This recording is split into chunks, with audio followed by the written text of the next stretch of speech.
நெல்லை மாவட்டம் மானூர் அருகே மீண்டும் மருத்துவ கழிவுகள் கொட்டப்படுவதால் அங்கு பரபரப்பான சூழல் நிலவி வருகிறது.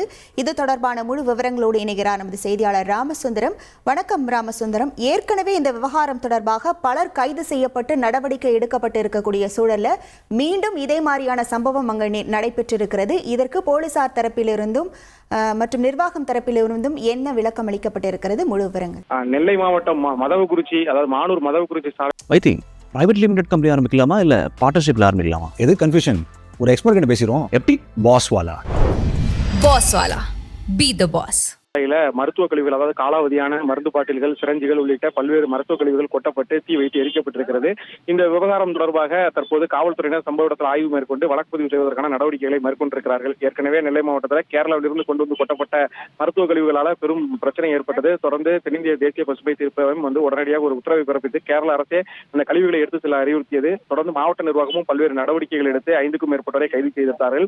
இந்த நிலையில் தற்போது மீண்டும் இந்த மருத்துவ கழிவுகள் கொட்டப்பட்ட விவகாரத்தால் ஒரு பரபரப்பான சூழல் நிலவுகிறது. மாவட்ட நிர்வாகம் ஏற்கனவே இது போன்ற காலாவதியான மருத்துவ கழிவுகள் கொட்டப்பட்டால் கடுமையான நடவடிக்கை எடுக்கப்படும் என தெரிவித்திருக்கிறது. இந்த நிலையில அந்த சம்பவ இடத்துல இருக்கக்கூடிய அந்த சாம்பிள்கள், அதாவது மருந்து கொட்டப்பட்ட மருந்துகளுடைய அந்த சாம்பிள்கள் எடுக்கப்பட்டிருக்கிறது. எங்கிருந்து கொட்டப்பட்டது என்ற விவரமும் சேகரிக்கப்பட்டு வருகிறது. காவல்துறையினர், அதாவது மானூர் காவல்துறையினர் மற்றும் சீதப்பரப்புனர் காவல்துறையினரும் சம்பவ இடத்துல அந்த மருந்து கொட்டப்பட்ட விவகாரம் தொடர்பாக ஆய்வு மேற்கொண்டிருக்கிறார்கள். உரிய கிராம நிர்வாக அதிகாரிகள் கொடுக்கக்கூடிய புகாரின் அடிப்படையில் வழக்கு சட்ட நேரத்தில் பதிவு செய்யப்பட இருப்பதாகவும் அதிகாரிகள் தரப்பில் தெரிவிக்கப்பட்டிருக்கிறது. உங்கள் முழு விவரங்களுக்கு நன்றி ராமசுந்தரம்.